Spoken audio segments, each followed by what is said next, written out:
Muchas cosas son tragedia en la vida, pero la tragedia de tragedias es que nuestra vida no tenga ningún impacto eterno. En uno de sus sermones más famosos, el predicador John Piper leyó un artículo que se encontró en una revista cuando fue de visita al doctor. El título del artículo era "Comienza ahora y jubílate pronto". Y esto fue lo que leyó. Bob y Penny se jubilaron pronto de sus trabajos ya hace 5 años, cuando él tenía 59 años y ella 51. Ahora viven en Punta Gorda, Florida, donde navegan en su bote de 30 pies, juegan tenis y recogen conchas de mar. Después de leer el artículo, John Piper dijo a su audiencia: "Esto es una tragedia". Y continuó diciendo: "Y hay personas en este país que están invirtiendo billones de dólares para que les compres la idea de esta tragedia. Y tengo 40 minutos para suplicarte que no la compres. Con todo mi corazón te suplico, no compres ese sueño. El sueño americano, una casa bonita, un carro bonito, un buen trabajo, una hermosa familia, una buena jubilación, recolectando conchas de mar". Este es el último capítulo de sus vidas, antes de presentarse ante el Creador del universo para rendir cuentas de lo que hicieron. "Aquí está, Señor, mi colección de conchas, y tengo un buen swing, y mira mi bote". Piper termina exhortando a su audiencia para que no desperdicien sus vidas. Iglesia, el último capítulo de Hechos nos deja ver el ejemplo de un hombre que no compró la mentira de esta idea, de esta tragedia. El último capítulo de la vida de Pablo, narrado por el doctor Lucas, no tiene nada en común con la vida de Bob y Penny del artículo de John Piper. Al inicio de Hechos vemos una declaración de Jesús que hace con esta pregunta. Cuando sus discípulos le preguntan sobre el reino: "¿Restaurarás en este tiempo el reino a Israel?", le preguntan. Hechos 1:6. Y en el 7 Jesús les responde: "No os corresponde a vosotros saber los tiempos ni las épocas que el Padre ha fijado con su propia autoridad". Y después les da una promesa en los términos del establecimiento del reino de los cielos, y les dice: "Pero recibiréis poder cuando el Espíritu Santo venga sobre vosotros, y me seréis testigos en Jerusalén, en toda Judea y Samaria, y hasta los confines de la tierra". Con esta declaración, iglesia, Jesús está llamando su establecimiento, está dejando bien en claro que el reino vendría a los hombres por proclamación de un mensaje, el cual estos discípulos de Jesús, estos apóstoles, tenían que testificar. Y por ende se convertirían en sus testigos. Y si te consideras tú esta mañana un testigo de Jesús, tu llamado para el establecimiento del reino no cambia, sigue siendo el mismo que el de la audiencia de Hechos capítulo 1. El apóstol Pablo es el ejemplo de lo que significa seguir este mandato. ¿Cómo no desperdiciar tu vida?, nos enseña Pablo. ¿Cómo testificar fielmente sobre el reino de Dios? Es persuadir acerca de Jesús, como dice el título de mi sermón. En versículos 16 al 23 veremos el primer énfasis de mi sermón sobre cómo es que Pablo testificaba sobre el reino para persuadir acerca de Jesús. Así que si tienes tu Biblia, acompáñame a leer Hechos, capítulo 28, versículos 16 al 23.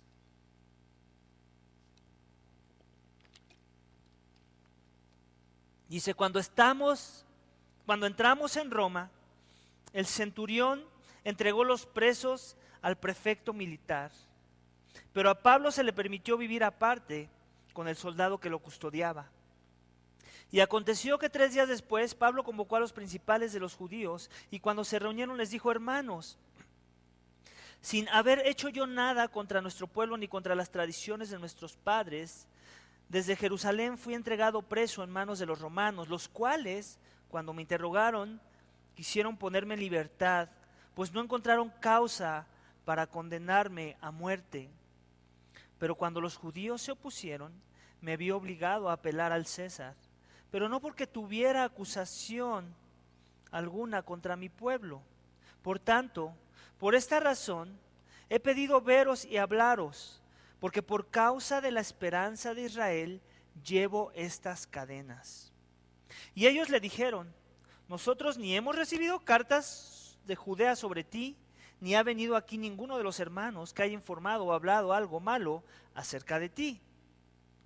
Pero deseamos oír de ti lo que enseñas, porque lo que sabemos de esta secta es que en todas partes se habla contra ella.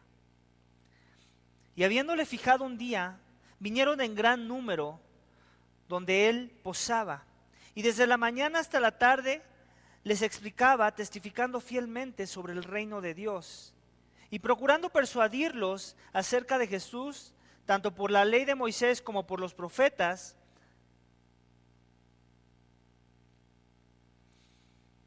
Iglesia, primero que nada tenemos que ver esto en el pasaje. ¿Recuerdas? La semana pasada vimos el cuidado de Dios, cómo Dios tuvo cuidado de su siervo Pablo de formas milagrosas, de formas que no pasan todos los días, cómo lo salvó de que se hundiera un barco, cómo lo salvó de la mordida de una serpiente, cómo lo salvó de que los soldados lo querían matar antes de que el barco se hundiera. Cómo lo salvó, también lo mencionamos, de los judíos que lo perseguían, protegiéndolo con los romanos. Dios así es como trabajó con su siervo Pablo y terminó en la cárcel. No lo soltaron. ¿Por qué? Por temor. ¿Por qué? Por complacer a los hombres. Él apeló a César y esta es la continuación de su camino. Ya llegó a Roma como Jesús se lo prometió. Y una vez estando allí, otras de las bondades que podemos ver del cuidado de Dios que tuvo para su siervo Pablo es que no lo metieron a una cárcel regular, a una cárcel donde meten al delincuente promedio, sino por el favor que él ya había ganado, porque él de alguna forma ya se había creado una reputación en medio de los que lo rodeaban y lo custodiaban. Le permitieron tener una celda en una casa, como lo que llamaríamos hoy en día un arresto domiciliario. De esa forma no estaba en una celda o en un calabozo como comúnmente se esperaría de un preso en Roma. Y luego nos dice el texto que aconteció que 3 días después convocó a los principales de los judíos y cuando se reunieron les dijo: hermanos, sin haber hecho yo nada contra vuestro pueblo ni contra las tradiciones de nuestros padres, desde Jerusalén fui entregado preso en manos de los romanos. Pablo está dando una defensa a los judíos de la región en Roma, los cuales dice Pablo, los cuales cuando me interrogaron quisieron ponerme en libertad. ¿Por qué? Porque no encontraron culpa en Pablo. Eso ya quedó claro. El oficial romano no sabía qué poner en una carta porque era absurdo traer a un preso al César sin ningún cargo en su contra. No encontraron nada, dice Pablo, para condenarlo a muerte. Sin embargo, porque los judíos se opusieron, él se fue obligado a apelar a César, pero no porque tuviera acusación en su contra.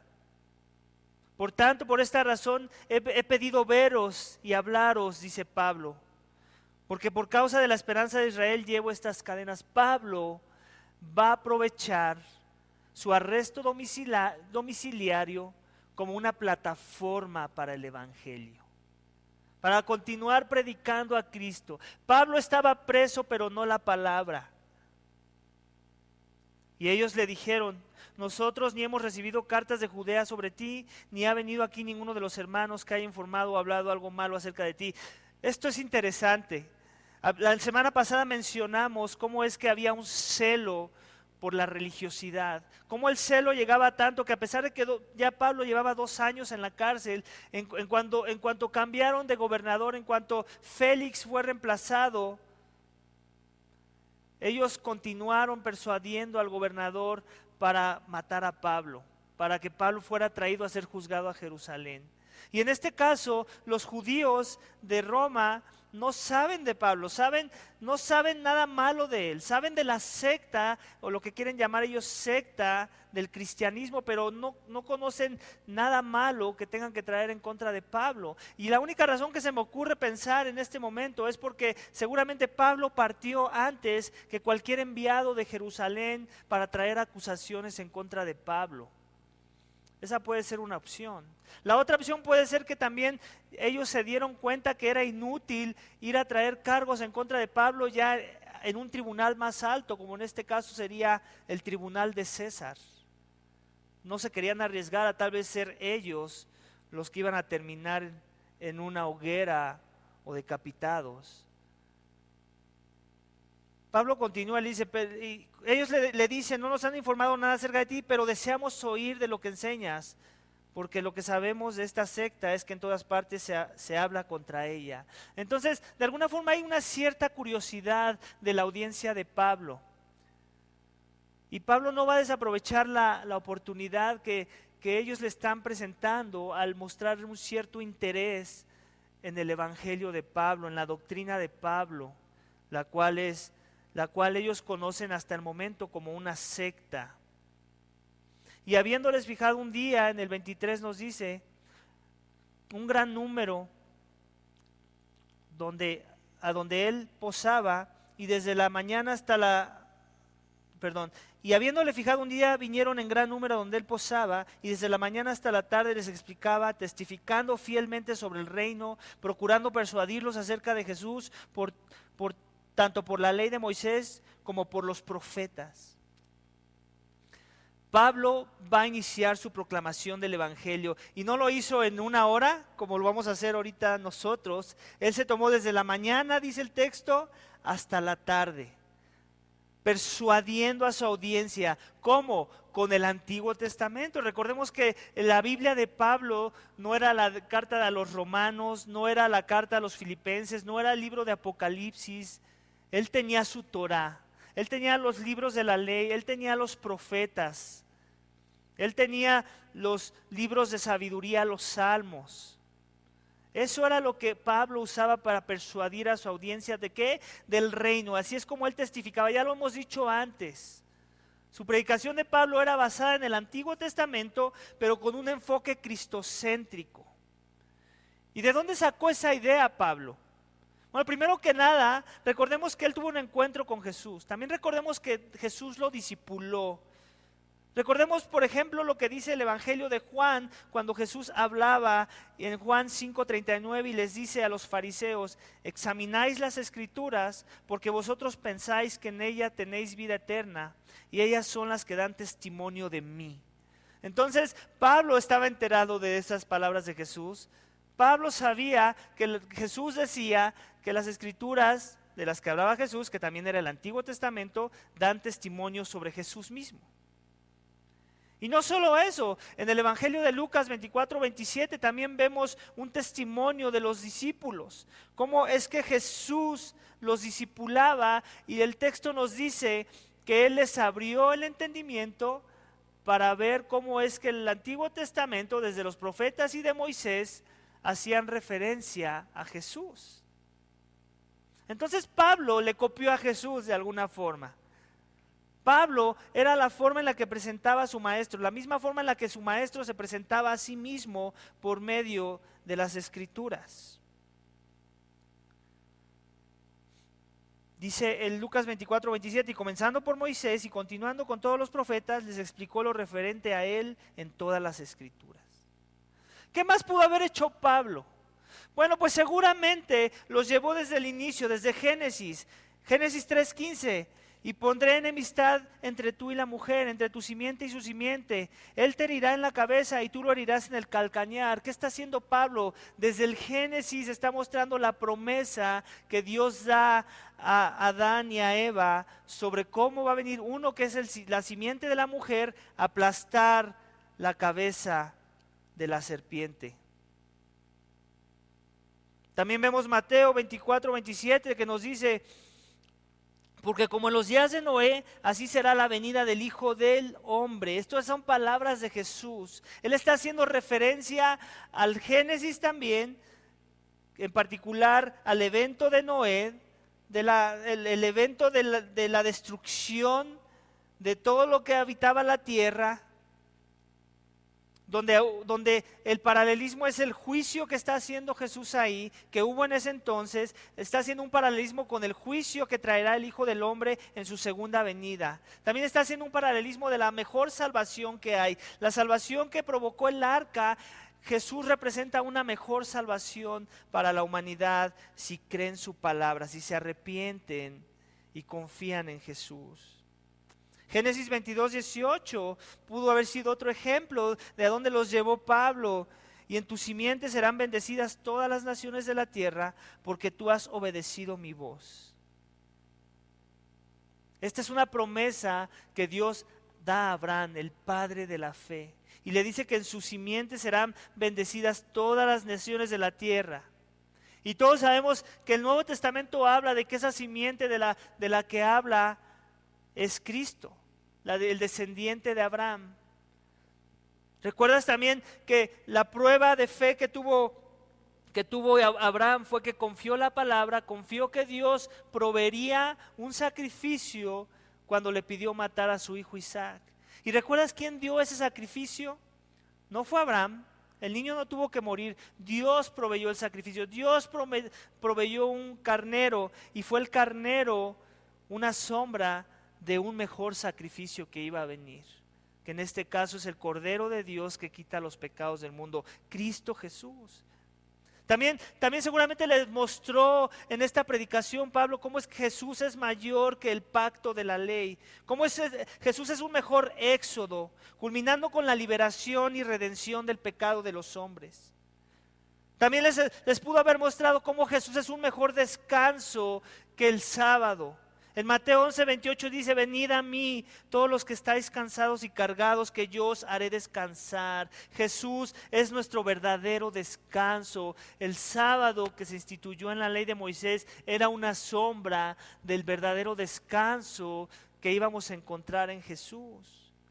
Seguramente también les digo cómo es que Jesús era un mejor profeta. Deuteronomio 8:15, estas palabras le dice Dios a Moisés: un profeta de en medio de ti, de tus hermanos, como yo, te levantará el Señor tu Dios, a él oirés. Este profeta del que está hablando este pasaje tiene su cumplimiento cuando llega Jesús. En este caso Jesús es un mejor profeta que Moisés, mejor profeta que cualquiera de los profetas. También Jesús era un mejor tabernáculo.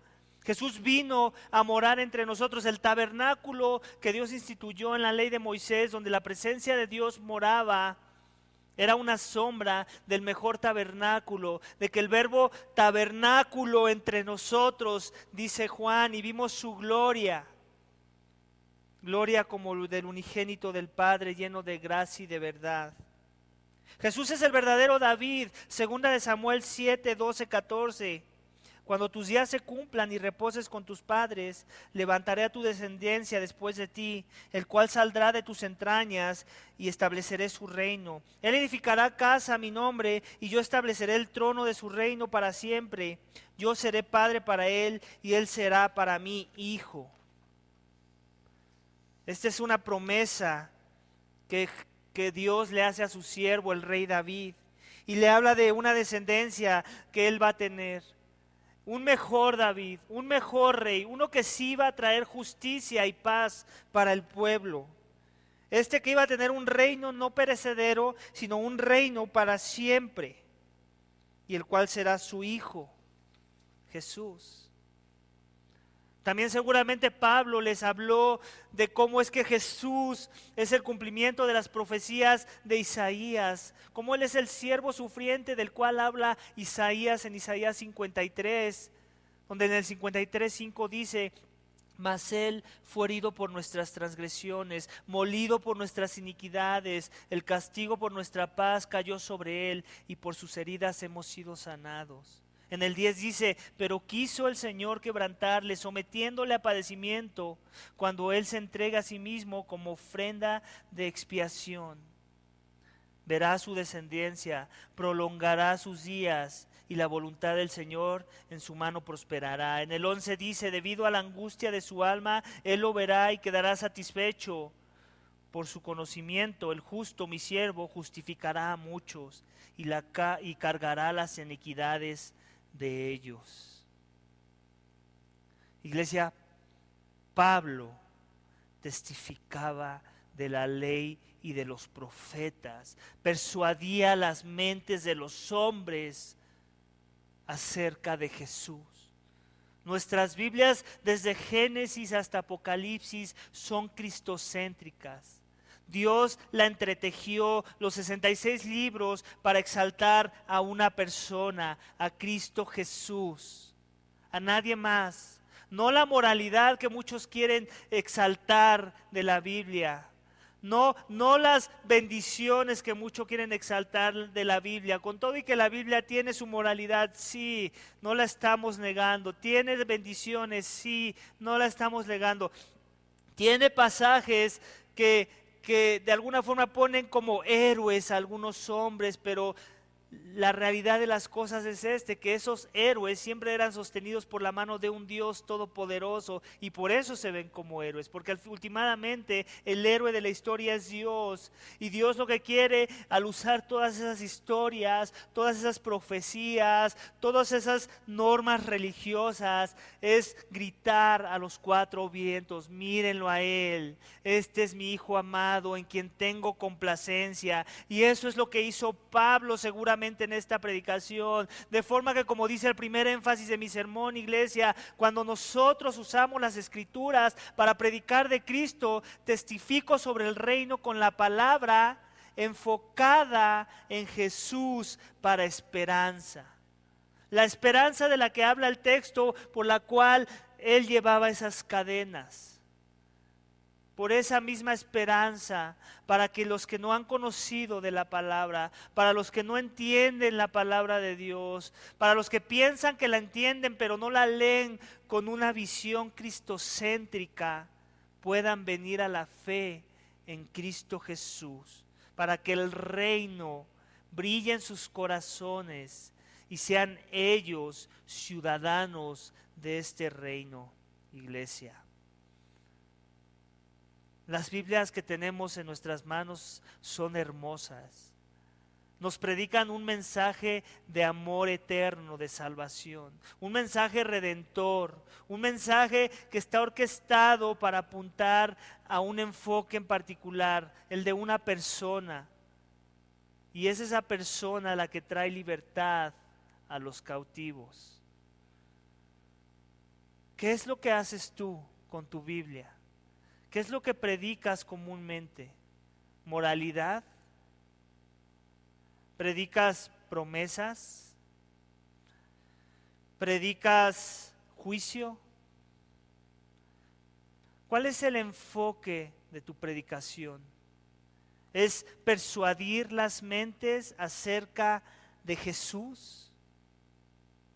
¿O tu énfasis lo das a otras cosas que sí están en la Biblia, pero pierdes el enfoque principal, que es exaltar al Hijo de Dios para que sea Él el que traiga transformación a los corazones de las personas? Y les vamos a continuar leyendo versículos 24 al 31. Dice: algunos eran persuadidos con lo que decía, pero otros no creían. Y al no estar de acuerdo entre sí, comenzaron a marcharse después de que Pablo dijo una última palabra. Bien habló el Espíritu Santo a vuestros padres por medio de Isaías el profeta, diciendo: ve a este pueblo y di, Al oír oiréis y no entenderéis, y viendo veréis y no percibiréis, porque el corazón de este pueblo se ha vuelto insensible, y con dificultad oyen con sus oídos y sus ojos han cerrado. No sea que vean con los ojos y oigan con los oídos y entiendan con el corazón y se conviertan y los sane. Sabed por tanto que esta salvación de Dios ha sido enviada a los gentiles, ellos sí oirán. Y cuando hubo dicho esto, los judíos se fueron teniendo gran discusión entre sí. Y Pablo se quedó por 2 años enteros en la habitación que alquilaba y recibía a todos los que iban a verlo, predicando el reino de Dios y enseñando todo lo concerniente al Señor Jesús con toda libertad y sin estorbo.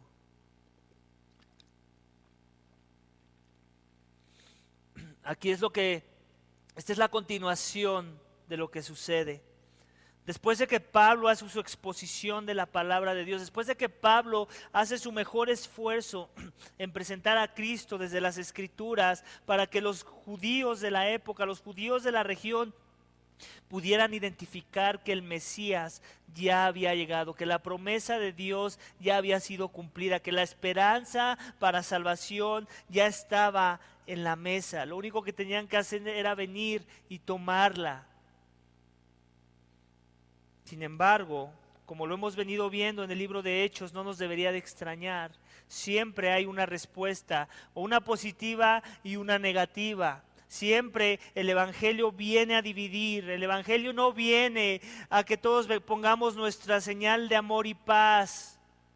Ese no es el evangelio. El evangelio viene a dividir doctrina. El evangelio viene a dividir audiencias. El evangelio viene a dividir familias. El evangelio viene a dividir corazones. El mismo evangelio es como el mismo sol que derrite el hielo, es el mismo sol que endurece una masa, que endurece el barro. Así es el evangelio. Puede traer luz a muchos y sus corazones se quebrantan, se humillan, pero a otros les puede provocar más endurecimiento todavía, más resistencia, más oposición. Y eso es lo que vemos. Unos creían, dice el 24, fueron persuadidos, pero otros no creían. Y eso va a seguir pasando, iglesia. Eso va a seguir pasando. Y te quiero animar a algo. Si tú predicas un evangelio donde no ves las dos respuestas, cuestiona qué mensaje estás transmitiendo a las personas. Cuestiona si en verdad estás predicándoles el evangelio. Cuestiónalo. Porque el evangelio siempre ha traído esas dos respuestas en la audiencia de Pablo y de los demás apóstoles.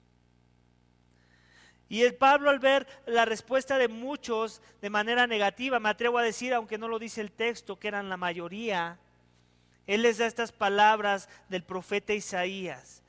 En particular, Pablo está citando Isaías capítulo 6, versículos 9 y 10, donde él les está trayendo a la atención la respuesta de su corazón.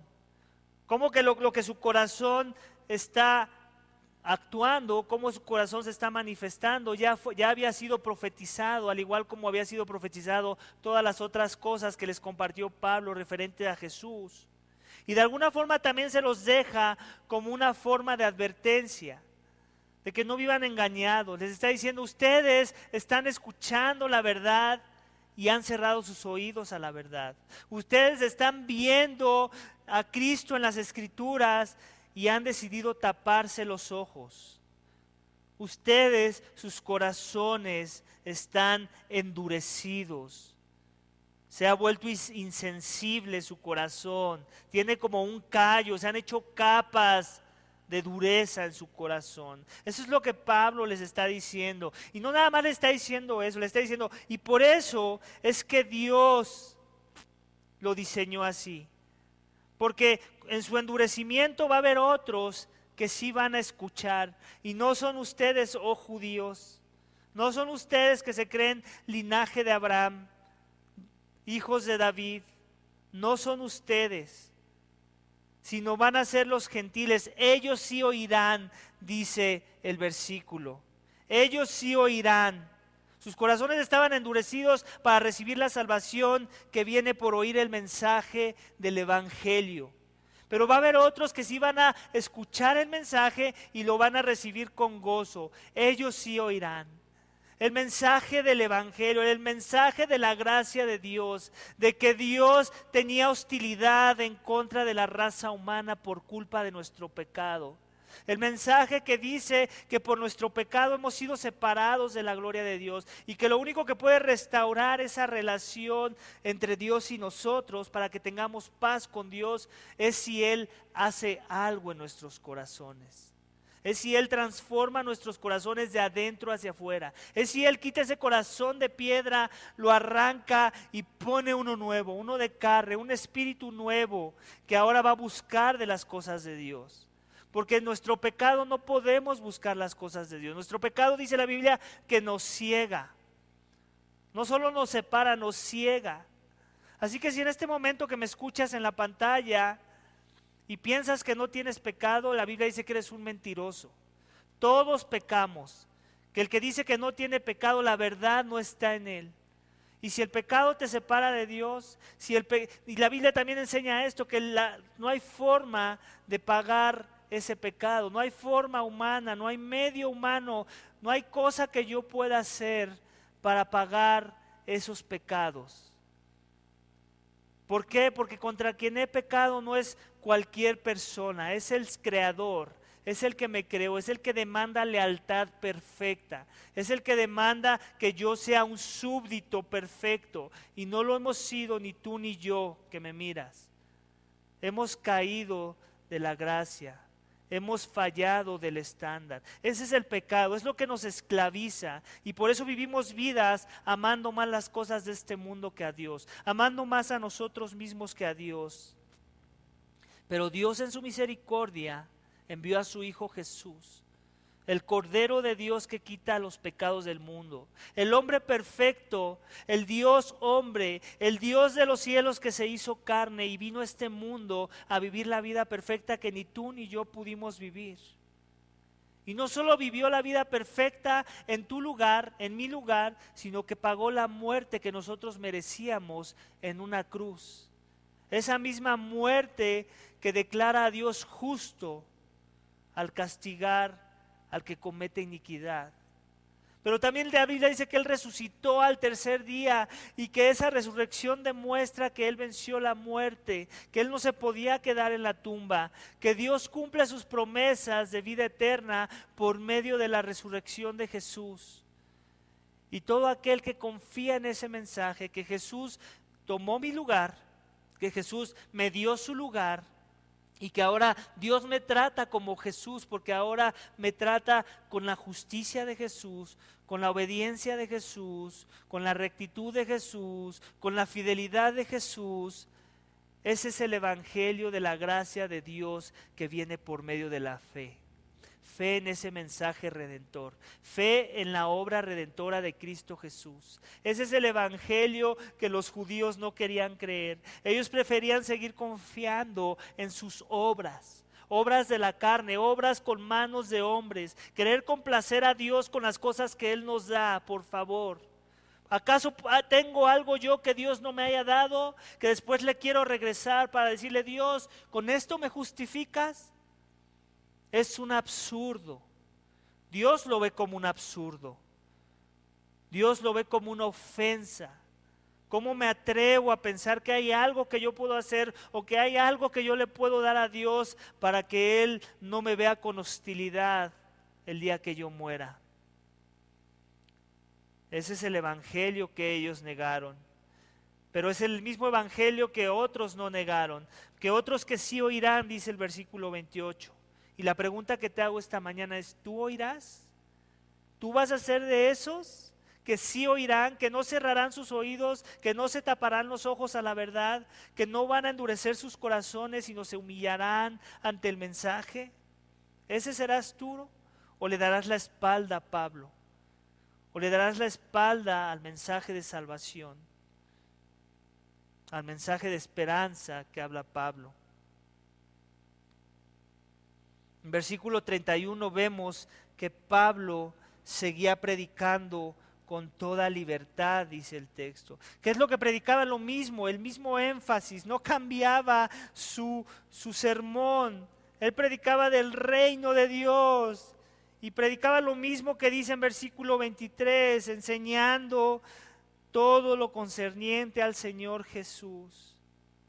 Algo que cabe resaltar es que seguramente los procesos en Roma eran largos. Tener una audiencia con César para ser juzgado seguramente no era de la noche a la mañana. El texto nos dice en versículo 30 que por 2 años Pablo se quedó allí en arresto domiciliario, pero Pablo no se ensimismó, no se hizo el pobrecito de mí, estoy en la cárcel, ¿quién predicará el evangelio ahora? No, Pablo seguía predicando en su contexto, no se conmiseraba. Él tenía toda la libertad que nosotros no tenemos y predicaba más de lo que nosotros lo hacemos. ¿Por qué? Porque él entendía la urgencia, entendía la necesidad, entendía que él era un esclavo de Cristo. Él no se creía con ningún derecho de pensar que su vida le pertenecía y lo demostraba ¿cómo? En poner su mente en las cosas de arriba, no en enredarse en los quehaceres humanos. Él entendía muy clara la misión, la meta. Pablo en esa celda, que en este caso era un arresto domiciliario, esta casa que por cierto dice aquí que él se pagó, él alquilaba, él recibía a todos los que quisieran verlo. Seguramente no dice el texto, pero eran tanto judíos como gentiles. Y seguramente es ahí cuando habla Pablo en su carta a los filipenses, cómo es que Dios los seguía usando. Filipenses 1, 12 al 14, vamos a leerlo.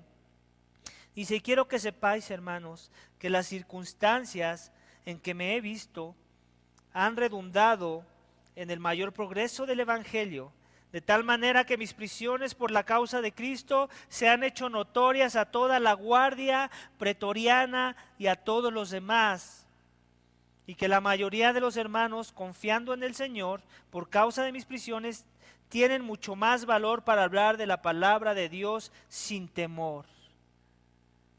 ¿Te das cuenta lo que hace Pablo? ¿Te das cuenta cómo Dios puede usar una circunstancia difícil como el arresto domiciliario? No solo para escribir una carta como esta para una iglesia local. En ese tiempo no solamente Pablo escribió Filipenses, también escribió Efesios, Colosenses, Filemón. La oficina de Pablo fue ese arresto domiciliario. Pero te das cuenta, dice Pablo, que Cristo se había hecho notorio en toda la guardia pretoriana. Seguramente muchos de los guardias que tomaban turnos para cuidar a Pablo escuchaban de Pablo de primera mano, tenían al evangelista más grande de todos los tiempos ahí presente. Y seguro Pablo no les hablaba cosas que no fueran de primera importancia. Él aprovechaba sus tiempos para persuadir con su palabra, con la palabra de Dios, las mentes de esos guardias y de todo aquel que viniera a verlo. Prueba de que muchos vinieron a verlo, la tenemos. Pablo seguramente, lo sabemos y eso por la palabra de Dios, le predicó a Tíquico, a Onésimo, a Epafrodito, mientras él estaba en ese arresto domiciliario. Iglesia, Pablo nunca se jubiló del evangelio. Nunca se jubiló del evangelio, nunca desperdició su vida, nunca quiso ver su vida como una tragedia. La Biblia no lo dice más bien en otros documentos extrabíblicos, que Pablo fue liberado de ese encarcelamiento después de 2 años, más o menos en el año 62 o 63. Y una vez puesto en libertad, después de haber escrito 4 cartas del Nuevo Testamento y después de haber proclamado el Evangelio desde su celda, Es incierto saberlo, pero visitó algunas de sus iglesias. Tal vez visitó España, como lo expresó en su carta a los romanos. Pero después volvió a ser encarcelado. Pero antes de ese encarcelamiento también escribió Primera de Timoteo y Tito. Y después, en el segundo arresto, fue cuando escribió la segunda carta a Timoteo. Y esto es lo que le dice a Timoteo. Segunda de Timoteo 4, 6 al 8. Porque yo ya estoy para ser derramado como una ofrenda de libación. Y el tiempo de mi partida ha llegado. He peleado la buena batalla, he terminado la carrera, he guardado la fe. En el futuro me está reservada la corona de justicia que el Señor, el juez justo, me entregará en aquel día, y no solo a mí, sino también a todos los que aman su venida. En 2 de Timoteo 4, 16 al 18 también dice: en mi primera defensa nadie estuvo a mi lado, sino que todos me abandonaron. No se les tenga en cuenta, pero el Señor estuvo conmigo y me fortaleció, a fin de que por mí se cumpliera cabalmente la proclamación del mensaje, y que todos los gentiles oyeran. Y fui librado de la boca del león. El Señor me librará de toda obra mala, y me traerá a salvo a su reino celestial. A Él sea la gloria por los siglos de los siglos. Amén. Pablo, aún en sus últimos días, no se jubiló. Pablo en sus últimos días, él dice que él peleaba la buena batalla, que él seguía en la carrera, que él había guardado la fe. Pablo estaba animado aún, él quería seguir en contacto con la comunidad de la fe. Él escribía sus cartas a Timoteo y menciona cómo es que, aunque fue abandonado, Dios siempre estuvo ahí con él lo fortaleció. Y cómo es que su proclamación trajo a muchos gentiles que oyeran. Y también menciona cómo es que Dios lo va a librar de toda obra mala y lo traerá a salvo al reino celestial. ¿Te das cuenta su enfoque de reino? Pablo predicaba el reino porque tenía el reino en mente. Él quería llegar a ese lugar, estar en la presencia de su Señor. Últimamente, libros aparte cuentan que él fue decapitado por el emperador Nerón en el año 67 después de Cristo. Iglesia, Pablo entendía esto, que hay solo una vida y pronto pasará. Solo lo que hayas hecho por Cristo durará. ¿Lo entiendes tú esta mañana? ¿Entiendes tú? ¿Te está ayudando esta pandemia a entender que es un fracaso invertir nuestros esfuerzos, nuestros dones, nuestros dineros, nuestras devociones en las cosas de este mundo? Quiero pensar que te está ayudando. A mí me está ayudando a que si tenía algún tipo de desvío en las cosas de Dios, a recalibrar ese desvío y a poner mis ojos en las cosas del reino. Así que, ¿cómo estás planeando tu vejez? ¿Cómo van tus planes de jubilación? Si es que llega, claro, porque con eso del coronavirus, ¿verdad? ¿Quién sabe? ¿Qué tipo de testigo quieres ser? ¿El que profesa a Jesús, pero vive la tragedia de Bob y de Penny? ¿O el que vive como Pablo lo hacía? El que vive como Pablo, que decía: para mí el vivir es Cristo, el morir es ganancia. ¿Qué reino está reinando tu corazón? ¿El de Jesús o el tuyo, que refleja una vida desperdiciada? Iglesia, tenemos que predicar el reino enseñando concerniente a Jesús para salvación, como dice el segundo énfasis de mi sermón. El libro de los Hechos tiene un capítulo 29. Que no está en estas páginas de nuestras Biblias, así que no lo vayas a buscar. Pero que te incluye a ti y a mí en la narrativa de la historia. Esto, si en verdad hemos confiado en Jesús y somos por ende sus verdaderos testigos.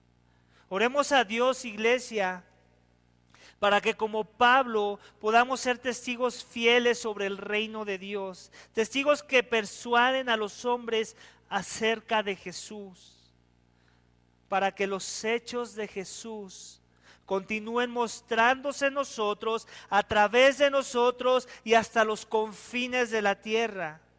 Porque proclamamos su palabra, dependemos de su Santo Espíritu y caminamos con su iglesia. Iglesia, con esto damos por terminado la serie de Hechos. Gracias por tu paciencia, gracias por tu tiempo.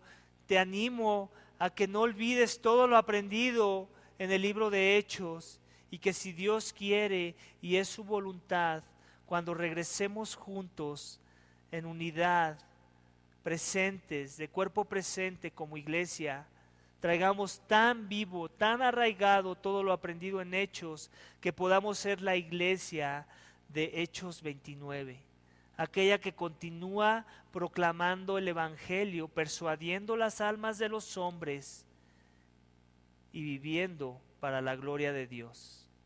Vamos a orar, iglesia. Dios, te damos gracias por tu palabra.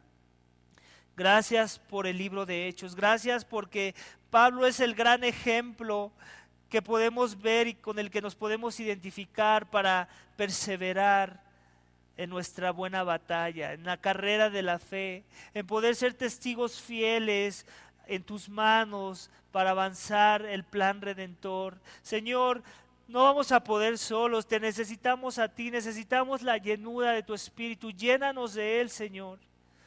Padre, ocupa toda esta circunstancia que está pasando para que formar en nosotros un celo por las almas, un amor por el Evangelio y por las almas, que cuando tengamos la oportunidad de salir de este arresto domiciliario que tenemos ahorita, Señor, por culpa de un virus mortal, que cuando tengamos ya más libertad de ir a las calles, de venir a la iglesia, Señor, hagamos lo propio.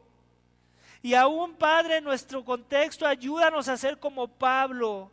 Ayúdanos a encontrar formas de que nuestro arresto domiciliario, en nuestro aislamiento social, podamos proclamar el Evangelio a las personas, podamos ser de bendición, podamos persuadir con la palabra, podamos ser testigos que usan la palabra de verdad para persuadir a los hombres con la verdad. Gracias por tanta bendición que has derramado en la proclamación del Evangelio en el libro de Hechos. Señor, llena a tu iglesia de las palabras de Hechos, de los principios de Hechos, de lo aprendido en Hechos, del espíritu que se movía en la iglesia de Hechos, para que podamos ser testigos fieles para avanzar tu nombre. Te lo pedimos, Padre, y te damos gracias. En el nombre de tu Hijo amado, Cristo Jesús. Amén.